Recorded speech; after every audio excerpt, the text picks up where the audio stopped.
రాష్ట్రాల్లో సాగవుతున్న యాసంగి వరి పైరు పిలక దశల్లో ఉంది. వాతావరణంలో వస్తున్న మార్పుల కారణంగా చాలా ప్రాంతాల్లో కాండం తొలిచే పురుగు, అగ్గి తెగులు, పాము పొడ తెగులు ఆశించినట్లు శాస్త్రవేత్తలు గుర్తించారు. వీటి వల్ల దిగుబడులకు తీవ్ర నష్టం వాటిల్లే ప్రమాదం ఉంది కాబట్టి రైతులు సత్వరమే తగిన జాగ్రత్తలు పాటించాలని సూచిస్తున్నారు జమ్మికుంట కృషి విజ్ఞాన కేంద్రం శాస్త్రవేత్త డి శ్రీనివాస్ రెడ్డి.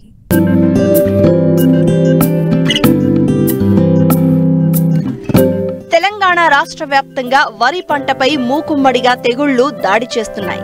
ప్రస్తుతం వరి పైరు పిలకలు వేసే దశలో ఉంది. అయితే ప్రతికూల వాతావరణ పరిస్థితుల కారణంతో పాటు ఎరువులు అధికంగా వాడడం వల్ల వివిధ రకాల తెగుళ్లు ఆశించడానికి అనుకూల పరిస్థితులు ఏర్పడ్డాయి. ఇప్పటికే చాలా చోట్ల కాండం తొలిచే పురుగు, అగ్గి తెగులు, పాము పొడ తెగులు ఆశించినట్లు శాస్త్రవేత్తలు గుర్తించారు. ఈ తెగుళ్ల వల్ల ఆకులపై నూలు కండే ఆకారపు మచ్చలు ఏర్పడతాయి. ఉధృతి ఎక్కువైతే మచ్చలు ఒకదానితో ఒకటి కలిసిపోయి పైరు కాలిపోయినట్లు కనిపిస్తుంది. వీటి వల్ల దిగుబడులకు తీవ్ర నష్టం వాటిల్లుతుంది. ఈ చీడపీడలను ఏ విధంగా అరికట్టాలో రైతులకు తెలియచేస్తున్నారు జమ్మికుంట కృషి విజ్ఞాన కేంద్రం శాస్త్రవేత్త డి శ్రీనివాస్ రెడ్డి. ప్రస్తుతం వరి పంట కనుక చూసినట్లయితే దాదాపుగా పిలక దశలో ఉండడం జరుగుతుంది. పిలక దశలో ఉండడం వల్ల కొంతవరకు మనకు ఈ యొక్క కాండం తొలిచే పురుగు అనేది ఎక్కువగా రావడం జరుగుతుంది. కాబట్టి దీన్ని గమనించి రైతు సోదరులందరూ కూడా మొగి పురుగు దానికి కడిగేస్తుందని చెప్పేసి గుర్తించి దానికి మనం ముందు జాగ్రత్త చర్య కనుక ఎసిఫేట్ అనే మందును 1.5 గ్రాములు లీటర్ నీటికి కలిపి, అదేవిధంగా దీంతో పాటుగా వేప నూనెను కూడా 1500 ppm అయితే మనకు దాదాపుగా 5 ml లీటర్ నీటికి కనుక కలిపి పిచికారీ చేసుకున్నట్లయితే ఒకవేళ ఎక్కడన్నా రెక్కల పురుగులు కూడా ఉన్నా కానీ వాటి యొక్క గుడ్డు దశలను నాశనం చేయడానికి యొక్క వేప నూనె అనేది మనకు సమర్థవంతంగా పనిచేస్తుంది. కాబట్టి ఈ యొక్క మందును కనుక పిచికారీ చేసుకున్నట్లయితే రెక్కల పురుగును కూడా మనం నివారించుకోవచ్చు. అదేవిధంగా ఉధృతి కనుక ఎక్కడన్నా ఎక్కువగా కనుక ఉన్నట్లయితే క్లోరాంత్రానిలిప్రోల్, కొరాజిన్ అనే మందును మనకు 60 ml కనుక ఎకరానికి కనుక కలిపి పిచికారీ చేసుకున్నట్లయితే కాండం తొలిచే పురుగు యొక్క ఉధృతిని మనం సమర్థవంతంగా తగ్గించుకోవచ్చు. ఇంకా ఈ మధ్య కాలంలో వచ్చినటువంటి కొత్త మందులైనటువంటి ఈ యొక్క బేయర్ కంపెనీ వారిది టెట్రానిలిప్రోల్ అనే మందు కూడా మనకు మార్కెట్లో లభ్యమవుతుంది. అది మనకు వయాగో అనే పేరు మీద దొరుకుతుంది. దీన్ని కనుక 100 ml కనుక కలిపి ఎకరానికి కనుక పిచికారీ చేసుకున్నట్లయితే ఈ యొక్క మొగి పురుగును మనం సమర్థవంతంగా నివారణ చేసుకోవాలి. అదేవిధంగా ఈ మధ్య కాలంలో ఇంకా ఎక్కువగా వచ్చే చీడపీడలను కనుక చూసినట్లయితే వరిలో పాము పొడ తెగులు కూడా ఎక్కువగా గమనించవచ్చు. ఈ యొక్క పాము పొడ తెగులు ఉధృతికి గల కారణాలను కనుక చూసినట్లయితే రైతు సోదరులు ఈ యూరియా ఎక్కువగా వాడడం వల్ల ఏమవుతుందంటే మోతాదుకు మించి వాడడం వల్ల తెగుళ్ళు అనేటివి ఎక్కువగా రావడం జరుగుతుంది. కాబట్టి రైతు సోదరులు ఈ యొక్క పాము పొడ తెగులు కనుక ఎక్కడన్నా వస్తున్నట్టు గమనించినట్లయితే యూరియా వాడకాన్ని మొదటగా తగ్గించుకోవాలి. అదేవిధంగా ఈ యొక్క లక్షణాలను కనుక గమనించినట్లయితే నీటి నుంచి పై భాగం నుంచి కనుక చూసినట్లయితే తొడిమకు కింది భాగంలో దాదాపుగా ఆకు తొడిమల పైన కూడా 2 నుంచి 3 సెంటీమీటర్ల వరకు దీర్ఘవృత్తాకారంలో మచ్చలు ఏర్పడతాయి. ఈ యొక్క మచ్చలన్నీ కూడా మనకు కలిసిపోవడం వల్ల ఈ యొక్క పాము పొడ రూపంలో ఇది మారడం జరుగుతుంది. కాబట్టి ఈ యొక్క పాము పొడ లక్షణాలను కనుక గుర్తించినట్లయితే హెక్సాకోనోజోల్ అనే మందునైతే 2 ml లీటర్ నీటికి కలిపి పిచికారీ చేసుకోవాలి. అదేవిధంగా వాల్డామైసిన్ కూడా మనకు మార్కెట్లో షీత్మర అనే రూపంలో కూడా దొరుకుతుంది. దీన్ని కూడా 2 ml లీటర్ నీటికి కనుక కలిపి పిచికారీ చేసుకున్నట్లయితే ఈ యొక్క పాము పొడ తెగులను కూడా మనం సమర్థవంతంగా నివారణ చేసుకోవాలి. అదేవిధంగా ప్రొపికోనజోల్ అనే మందు కూడా టిల్ట్ అనే రూపంలో దొరుకుతుంది. ఇది కూడా 1 ml లీటర్ నీటికి కనుక కలిపి పిచికారీ చేసుకున్నట్లయితే ఈ యొక్క పాము పొడ తెగులను మనం సమర్థవంతంగా నివారణ చేసుకోవచ్చు. అదేవిధంగా ఉధృతి కనుక ఇంకా ఎక్కువగా ఉన్నట్లయితే టెబుకోనజోల్ మరియు ట్రైఫ్లాక్సిస్ట్రోవిన్ నాటివో అనే మందు కూడా మనకు మార్కెట్లో దొరుకుతుంది. దీన్ని కూడా 0.4 గ్రాములు లీటర్ నీటికి కనుక కలిపి పిచికారీ చేసుకున్నట్లయితే కనుక ఈ యొక్క పాము పొడ తెగులను మనం సమర్థవంతంగా నివారణ చేసుకోవచ్చు. అదేవిధంగా ఇంకా అగ్గి తెగులను కూడా మనం గమనించవచ్చు. అక్కడక్కడ రైతు సోదరులు ఎక్కడన్నా మనకి ఈ యొక్క అగ్గి తెగులను కనుక తొలి దశలోనే గమనించినట్లయితే ఫిజివన్ అనే మందునైతే ఐసోప్రోథైలిన్ అయితే 300 ml ఎకరానికి కలిపి పిచికారీ చేసుకోవాలి. అదేవిధంగా ఇంకా మెర్జర్ అనే మందునైతే మనకు 500 గ్రాములు ఎకరానికి కనుక కలిపి పిచికారీ చేసుకున్నట్లయితే ఈ యొక్క అగ్గి తెగులను మనం సమర్థవంతంగా నివారణ చేసుకోవచ్చు. అదేవిధంగా ఉధృతి ఎక్కడన్నా ఇంకా ఎక్కువగా ఉన్నట్లయితే ఈ యొక్క నాటివో అనే మందును కూడా మనం 100 గ్రాములు కనుక ఎకరానికి కనుక కలిపి పిచికారీ చేసుకున్నట్లయితే ఈ యొక్క అగ్గి తెగులను మనం సమర్థవంతంగా నివారణ చేసుకోవచ్చు. గెలీలియో సెన్సా కూడా మనకు దొరుకుతుంది. దీన్నైతే ఎకరానికి 400 ml కనుక కలిపి పిచికారీ చేసుకున్నట్లయితే ఈ యొక్క అగ్గి తెగులను కూడా మనం సమర్థవంతంగా నివారణ చేసుకోవచ్చు.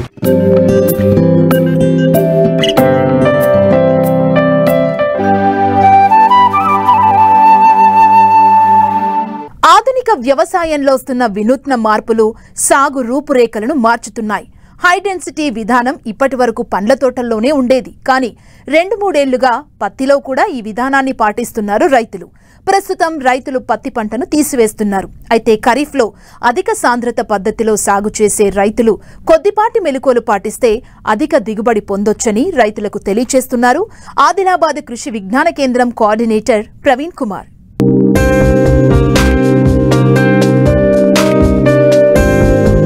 సాంప్రదాయ పద్ధతిలో పత్తి సాగు పూర్వం నుంచి కొనసాగుతుంది. మొక్కల మధ్య దూరం ఎటు చూసినా 3 ఫీట్ల పద్ధతిలో ఎకరానికి 7,000 మొక్కలు అంటే 2 ప్యాకెట్ల విత్తనాలు నాటుతున్నారు. మొక్కకు మధ్య ఎడం ఉంటుంది. తేలికపాటి భూములు, ఎర్ర నేలలు, చెలక నేలల్లో పత్తి 6 నుంచి 7 క్వింటాళ్ల దిగుబడి వస్తూ ఉండగా రేగడి నేలల్లో 10 నుంచి 12 క్వింటాళ్ల దిగుబడి వస్తుంది. అయితే జనవరి, ఫిబ్రవరి వరకు ఈ పంట కొనసాగడంతో గులాబీ రంగు పురుగులు ఉధృతంగా ఆశించి పంటను దెబ్బతీస్తున్నాయి. దీంతో భారీగా రైతులు నష్టపోవాల్సిన పరిస్థితి. ఈ నేపథ్యంలోనే శాస్త్రవేత్తలు తక్కువ విస్తీర్ణంలో ఎక్కువ మొక్కలు నాటి తక్కువ సమయంలో పంట చేతికి వచ్చే అధిక సాంద్రత పద్ధతిలో పత్తి సాగును ప్రోత్సహిస్తున్నారు. 2 ఏళ్లుగా ఈ విధానం సాగులో ఉంది. సాధారణ పద్ధతిలో కంటే అధిక సాంద్రత పద్ధతిలో సాగు చేస్తే తక్కువ విస్తీర్ణంలో అధిక దిగుబడులు సాధించవచ్చు. అయితే అధిక సాంద్రత పద్ధతిలో సాగు చేసే రైతులు సాగులో కొన్ని మెళకువలు పాటించాలని సూచిస్తున్నారు ఆదిలాబాద్ కృషి విజ్ఞాన కేంద్రం కోఆర్డినేటర్ ప్రవీణ్ కుమార్. తెలంగాణ రాష్ట్రంలో దాదాపు 40 లక్షల ఎకరాల పైన పత్తి పంట సాగు చేయబడుతుంది. ఇందులో ప్రధానంగా చూసినట్టయితే పత్తి పంటకు అనుకూలమైనటువంటి నల్లరేగడి భూములతో పాటు ముఖ్యంగా చెల్కా భూములు, తేలికపాటి భూములు, దుబ్బ భూములు, అదేవిధంగా ఎర్రనేళ్ళలో కూడా మనకు అన్ని జిల్లాల్లో కూడా పత్తి సాగు చేయడం జరుగుతుంది. అయితే ముఖ్యంగా చూసినట్టయితే ప్రస్తుతం సాగు చేసిన విధానంలో తేలికపాటి భూములలో చూసినట్టయితే మొక్క యొక్క పెరుగుదల తక్కువ ఉండడము, మొక్క యొక్క సాంద్రత తక్కువ ఉండడం వల్ల చాలా ప్రాంతాల్లో కూడా మనకు దిగుబడి అనేది 4 నుండి 6 క్వింటాల వరకే రావడం జరుగుతూ ఉంది. అదేవిధంగా ముఖ్యంగా నల్లరేగడి భూములలో సాగు చేసే ప్రాంతాల్లో కూడా చూసినట్టయితే చాలా ప్రాంతాల్లో కూడా మారుతున్న వాతావరణ పరిస్థితులు, అదేవిధంగా గులాబీ రంగు పురుగు ఆశించడం వల్ల కూడా చాలా ప్రాంతాల్లో దిగుబడులు తగ్గిపోతూ ఉన్నాయి. వీటన్నిటిని అధిగమించడానికి ప్రస్తుతం సాగు చేస్తున్న పద్ధతిలో కొత్త పద్ధతిలో మనం సాగు చేసుకోవడం వల్ల అధిక దిగుబడులు తీసుకోవడానికి అవకాశం ఉంటుంది. దానికి మనము అధిక సాంద్రతలో పత్తి సాగు ప్రస్తుతం సాగు చేస్తున్న విధానంలో మనం చూసినట్టయితే ఎకరంలో దాదాపు మనకు 5,000 నుండి 11,000 మొక్కల వరకు మాత్రమే ప్రస్తుతము రైతులు సాగు చేస్తున్న క్షేత్రాల్లో మనం గమనిస్తూ ఉంటాం. అలా కాకుండా మొక్కల సాంద్రతను పెంపొందించుకోవడం వల్ల పత్తిలో అధిక దిగుబడులు తీసుకోవడాన్నే మనం అధిక సాంద్రతలో పత్తి సాగు ఉంటాం. ఈ అధిక సాంద్రత పత్తి సాగు అనేది ముఖ్యంగా తేలికపాటి భూములకు అత్యంత అనుకూలమైనది. ఎక్కడైతే మనకు చెలకా భూములు, ఎర్ర నేలలు, దుబ్బ నేలలు ఉంటాయో అక్కడ మొక్క పెరుగుదల చాలా తక్కువగా ఉంటుంది. కాబట్టి వీలైనంత వరకు మొక్కల సాంద్రతను పెంపొందించడం ద్వారా ఈ పత్తిలో దిగుబడులు ఎక్కువ తీసుకోవడానికి అవకాశం ఉంటుంది. సో ఇక్కడ ఈ అధిక సాంద్రత పద్ధతిలో మనము నేల యొక్క స్వభావాన్ని బట్టి మనం వీలైనంత వరకు వరుసకు మధ్య 3 ఫీట్లు, మొక్కకు మధ్య 1/2 ఫీట్ పెట్టుకోవడం వల్ల దాదాపు ఎకరానికి 29,000 పైన మొక్కలు తీసుకోవడానికి అవకాశం ఉంటుంది. అదేవిధంగా ఇంకా కొద్దిగా తేలికపాటి నల్లరేగడి భూమిలో మనం చూసినట్టయితే 3 ఫీట్లు 1 ఫీట్ పెట్టుకోవడం వల్ల దాదాపు మనం ఎకరానికి 15,000 పైన మొక్కలు ఉంచడానికి అవకాశం ఉంటుంది. అయితే ఈ పద్ధతిలో సాగు చేసేటప్పుడు మొక్కలు దగ్గర ఉంటున్నాయి కాబట్టి కొన్ని జాగ్రత్తలు తప్పకుండా తీసుకోవడం వల్ల ఇప్పుడు ప్రస్తుతం సాగు చేస్తున్న విధానంతో పోలిస్తే మనం ఒక 20 నుండి 40% పైన అధిక దిగుబడులు తీసుకోవడానికి అవకాశం ఉంటుంది.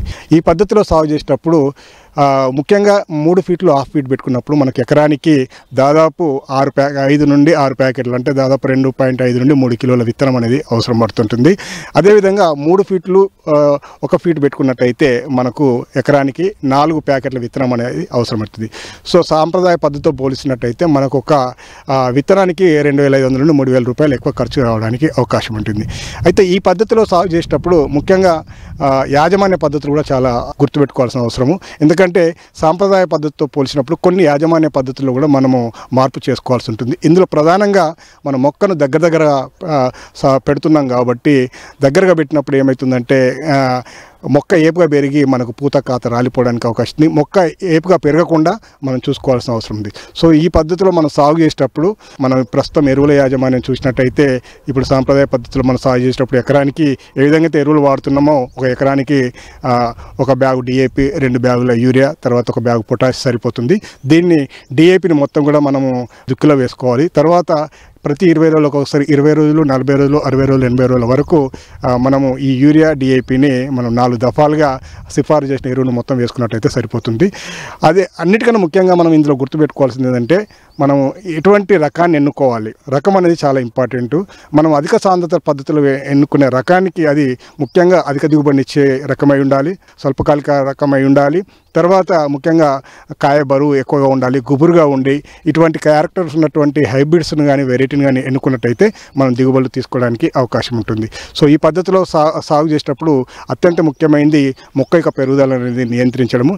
ఈ మొక్క యొక్క పెరుగుదలను నియంత్రించడానికి మనం మెపిక్వాట్ క్లోరైడ్ అనే మందును దాదాపు మనం ఒక 2 దఫాలుగా అంటే మొక్క విత్తిన తర్వాత 45 రోజులప్పుడు లేదంటే మొక్క 50 నుండి 60 సెంటీమీటర్లు వచ్చినప్పుడు మనం ఒకసారి 1 మిల్లీలీటర్ లీటర్ నీటి కలుపుకొని ఈ మెపిక్వాట్ క్లోరైడ్ను మనం పిచికారీ చేసుకున్నట్టయితే మొక్క యొక్క కనుపుల మధ్య దూరం తగ్గుతుంది, ఆకు యొక్క సైజు కూడా తగ్గడానికి అవకాశం ఉంటుంది. తర్వాత మళ్ళీ 2వ దఫాగా మనం మరో 20 రోజులు అంటే మొదటి దఫా మనం 45 రోజులకు పిచికారీ చేసుకున్నట్టయితే తర్వాత 65 రోజులు లేదంటే మొక్క యొక్క పెరుగుదల 70 నుండి 80 రోజుల దశలో ఉన్నప్పుడు మరొకసారి ఈ మెపిక్వాట్ క్లోరైడ్ పిచికారీ చేసుకోవడం వల్ల మొక్క యొక్క పెరుగుదలను పూర్తి స్థాయిలో నియంత్రించడానికి అవకాశం ఉంటుంది. ఇంకా మొక్క యొక్క పెరుగుదల ఇంకా మళ్ళీ వాతావరణ పరిస్థితులు అనుకూలంగా ఉండి లేదంటే నల్లరేగడి భూములు అటువంటి ప్రాంతాల్లో మనం బరువు ఉన్నటువంటి భూముల్లో చూసినప్పుడు మొక్క పెరుగుదల ఉండడానికి అవకాశం ఉంటుంది. కాబట్టి 3వ దఫా కూడా మరొకసారి 1 ml కానీ 1.2 ml లీటర్ నీటి కలుపుకొని మన ఈ మెపిక్వాట్ క్లోరైడ్ను పిచికారీ చేసుకోవడం వల్ల మొక్క పెరుగుదలను పూర్తిగా నియంత్రించడానికి అవకాశం ఉంటుంది. సో ఈ పద్ధతిలో సాగు చేసేటప్పుడు మిగిలిన యాజమాన్య పద్ధతులు ముఖ్యంగా చీడపీడలు ఆశించకుండా కానీ తర్వాత న్యూట్రియంట్ మేనేజ్మెంట్ కానీ పైపాటిగా పిచికారీ చెరువు పూత కాత రాలకుండా మనం ఎప్పటికప్పుడు జాగ్రత్తలు తీసుకోవడం వల్ల ఈ పద్ధతిలో సాగు చేసినప్పుడు ఎకరానికి అంటే ప్రతి మొక్కకు కూడా మొక్క పెరుగుదలను వీలైనంత వరకు ఒక 100 సెంటీమీటర్లకు మించకుండా చూసుకోవాల్సిన అవసరం ఉంది. యావరేజ్గా చూసినట్టయితే చెట్టుకు మనకు 12 నుండి 15 బోల్స్ మంచి మెచ్యూర్డ్ బోల్స్ వచ్చినట్టయితే మనం 8 నుండి 10 క్వింటాలు తక్కువ తీసుకోవడానికి అవకాశం ఉంది. ముఖ్యంగా తేలికపాటి భూములలో ఎక్కడైతే 4 నుండి 5 క్వింటాలు ఈరోజు పత్తి తీసుకుంటున్నారో అటువంటి ప్రాంతాల్లో మనం 8 నుండి 10 క్వింటాల వరకు ఈ పద్ధతిలో సాగు చేయడం వల్ల మనం దిగుబడి తీసుకోవడానికి అవకాశం ఉంటుంది. అదేవిధంగా తేలికపాటి నల్లరేగడి భూముల్లో కూడా 10 నుండి 12 క్వింటాలు తీసే చోట కూడా మనకు 15 నుండి 16 క్వింటాలు తీసుకోవడానికి అవకాశం ఉంటుంది. అన్నిటికంటే ముఖ్యంగా రాబోయే కాలంలో కూలీల సమస్య ప్రధానంగా ఉంటుంది. కాబట్టి ఈ కూలీల సమస్యను ఎదుర్కోవడానికి మెకనైజేషన్ ద్వారా పూర్తిగా పత్తిని ఒకేసారి మిషన్ ద్వారా ఏరే విధంగా కూడా రాబోయే కాలంలో చేయడానికి అవకాశం ఉంటుంది. కాబట్టి సో దిగుబడి పెంపొందించడానికి కానీ మారుతున్న వాతావరణ పరిస్థితులు తట్టుకోవడానికి కానీ కూలీల సమస్యను అధిగమించడానికి కానీ తర్వాత దిగుబడిని దాదాపు 20 నుండి 40% మనం పరిస్థితులు బట్టి దిగుబడి కూడా పెంపొందించుకోవడానికి అవకాశం ఉంటుంది. కాబట్టి సాంప్రదాయ పద్ధతితో పోల్చినప్పుడు అధిక సాంద్రతల పద్ధతిలో పత్తిని సాగు చేయడం వల్ల మంచి దిగుబడులు తీసుకోవడానికి అవకాశం ఉంటుంది.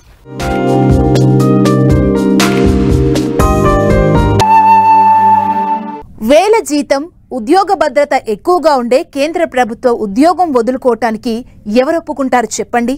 వ్యవసాయంపై ఉన్న మక్కువతో నెల్లూరు జిల్లాకు చెందిన ఓ యువకుడు వదులుకున్నాడు. తన కుటుంబ సభ్యులు వారించినా వినలేదు. అయితే అందరిలా కాకుండా ప్రత్యేకంగా వ్యవసాయం చేయాలనుకున్నారు.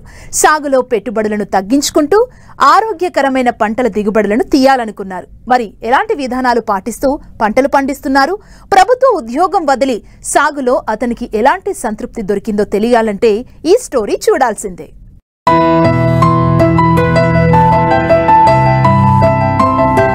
ప్రజల్లో పెరుగుతున్న ఆరోగ్య స్పృహ వ్యవసాయంలో మార్పులను తీసుకొస్తోంది. సేంద్రియ ఆహారపు ఉత్పత్తుల పట్ల నానాటికి పెరుగుతున్న ఆదరణ రైతులను సాగు పంథా మార్చుకునేలా చేస్తోంది.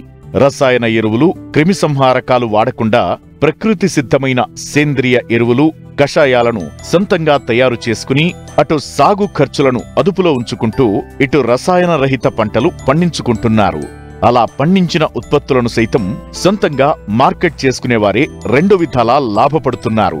అలాంటి కోవలోకే వస్తారు నెల్లూరు జిల్లా వెడవలూరు మండలం పటేల్ నగర్ గ్రామానికి చెందిన వేటగిరి హర్షిత్ విహార్.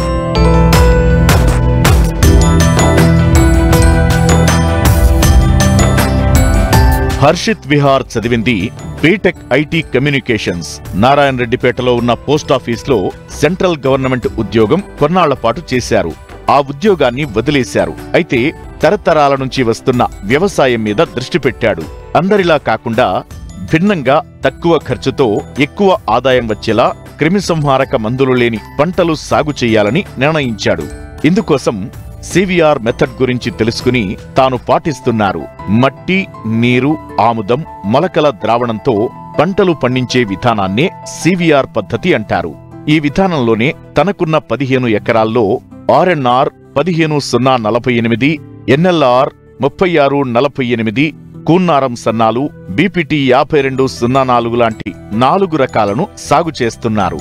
వాటికి ఎలాంటి పురుగుమందులు వాడకుండా తన పొలంలోని మట్టినే ద్రావణంగా చేసి పంట పొలాలకు పిచికారీ చేస్తూ అధిక దిగుబడిని తీస్తున్నారు.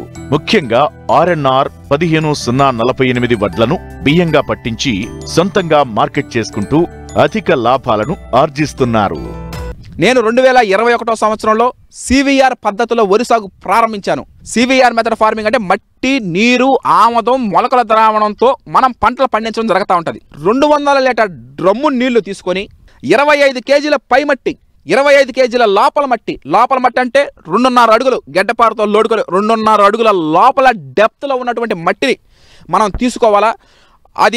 అదేవిధంగా 1/2 లీటర్ ఆమదం ఒక పట్టబరిసి ఆ లోపల మట్టి దాంట్లో పోసి ఆమదం దాంట్లో పోసి బాగా మర్దం చేసి అప్పుడు డ్రమ్ములో వేసి ప్రతి 10 రోజులకు ఒకసారి మనం స్ప్రేయింగ్ చేసుకుంటూ ఉండాలి. దాన్ని ప్రిపరేషన్ చేసి ఏ విధంగా చేసుకోవాలో చూద్దాం. ఒక ఎకరాకి చూసుకున్నట్లయితే 2 కిలోల వడ్లు, 2 కిలోల గోధుమలు, అదేవిధంగా ఆమదం 1/2 లీటరు, ఈ కుంకుడుకాయలు కూడా తీసుకొని నానబెట్టి దాంట్లో విత్తనాలు తీసేయాలి. కుంకుడుకాయల్లో ఆ వడ్లు, గోధుమలు నేలలో నానబెట్టి కట్టిన తర్వాత మొలక వస్తుంది. వాటిని మిక్సీలో వేసి పేస్ట్ చేసుకోవాలా. చేసుకుంటే మనకు వచ్చేది ద్రావణం, అదే మొలకల ద్రావణం. 200 డ్రమ్ము నీళ్ళల్లో ఆ ఇంగ్రీడియంట్స్ అన్ని పోసి బాగా కలిపెట్టి కాఫీ కలర్ లాగా మారిపోతాయి అవి. అప్పుడు వాటిని పొలాల్లో స్ప్రే చేసుకోవాలి. ఈ విధంగా చేసుకోవడం వల్ల మనం అధిక దిగుబడులు పొందడం జరుగుతూ ఉంటుంది. ఇప్పుడు వేలాది రూపాయల పురుగు మందులకి యూరియా, పొటాషు, దుక్కుపిండి అవన్నీ వేసుకుంటూ ఉంటాం మనం. ఆ విధంగా కాకుండా మట్టి, నీరు, ఆమదం, మొలకల ద్రావణంతోనే మన పంట పండించడం జరుగుతూ ఉంది. అంతకన్నా ముందుగా పచ్చిరొట్టు ఎరువైనటువంటి పిల్లి పెసర కానీ, జీల కానీ, జొలుము కానీ, PMDS pre monsoon dry sowing అనే నవధాన్యాల కిట్టు వేస్తే 45 రోజులు కలేదు వేసిన తర్వాత మనం వరి సాగు చేస్తే ఇంకా అద్భుతం. RNR 15048 తెలంగాణ సోనా 120 రోజులు పంటకాలం. అది ఎప్పుడు పడితే అప్పుడు మనం నవంబర్ 15 పైన మాత్రమే వేస్తాము. షుగర్ పేషెంట్లకు పాలిట సంజీవనిది RNR 15048 తెలంగాణ సోనా భారతదేశంలో ఎక్కువగా పంట ఒకప్పుడు 2015కు ముందు బాపట్ల సాంబా మసూర్ BPT 5204 M వెంకటరమణారెడ్డి గారు లేట్ చనిపోయారు. ఆయన సృష్టించిన వరి రకం 45 సంవత్సరాల నుంచి ఒక వెలుగు వెలుగుతుంది. దాన్ని బీట్ చేసిన RNR 15048 తెలంగాణ సోనా మీరు చూసేది అదే RNR 150 షుగర్లెస్. అది ఈ ప్రపంచంలో ఎన్నో వరి రకాలు ఉంటాయి. అన్ని వరి రకాలు మనం వేయలేము, అన్ని వరి రకాలు షుగర్లెస్ కాలేవు. షుగర్ పేషెంట్ లేని వాళ్ళు తింటే రాకుండా ఉంటుంది. చిన్న పిల్లల నుంచి పెద్దవాళ్ళ వరకు తినాల్సినటువంటి రైస్ ఇది RNR 15048 తెలంగాణ సోనా. అది గ్లైసమిక్ ఇండెక్స్ 51.6% ఉంటుంది. వాటిలో ఆ RNR 15048 తెలంగాణ సోనా దాన్ని మనం పంట పండించడం జరుగుతూ ఉంది. ఇంకొక విచిత్రం ఏంటంటే పంట పండించడం ఒక ఎత్తు, మార్కెటింగ్ చేసుకోవడం మరో ఎత్తు. మార్కెటింగ్లో చాలామంది ఫెయిల్యూర్ అయిపోతున్నారు. నేను మార్కెటింగ్ ఏ విధంగా చేయాలని అనుకున్నప్పుడు మనకు తెలిసిన వాళ్ళకే, నైబర్స్కి ఇలా వాళ్ళకే వేసి మనం తద్వారా ప్రాఫిట్ పొందడం. ప్యాషన్, ప్రొఫెషన్, ప్రాఫిట్ 3 ఒకటైతే విజయం తథ్యం. వరి సాగు చేసే తోటి రైతు సోదరులకు నేను తెలియజేసే విషయం ఏమిటంటే పురుగు మందులు విచక్షణారహితంగా పురుగు మందులు కొట్టడం, యూరియా, పొటాషులు, దిక్కుపిండులు విచ్చలవిడిగా పొలాల్లో వేయడం, భూమి అనేది కలుషితం అయిపోతూ ఉంది.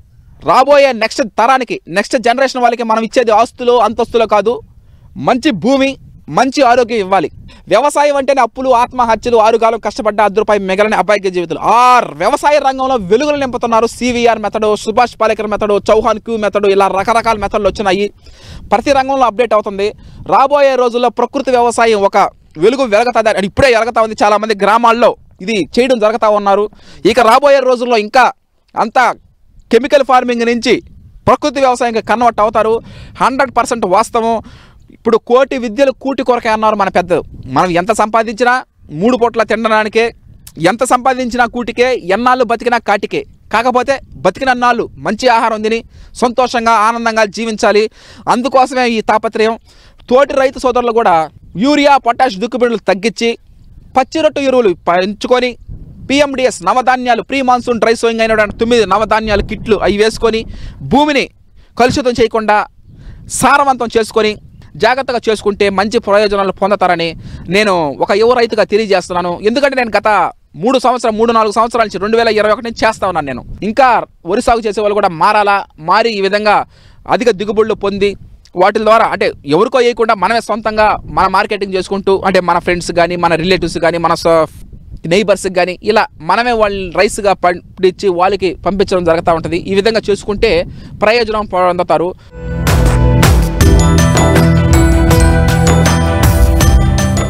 వ్యవసాయంలో సమస్యలకు, సందేహాలకు సమాధానాల కోసం మట్టి మనిషి రైతుకు అండగా నిలుస్తోంది. మీరు సంప్రదించవలసిన చిరునామా మట్టి మనిషి 10 TV, road number 36, Jubilee hills, Hyderabad 500033. మా ఫోన్ నెంబర్ 04030101010 88 9718611.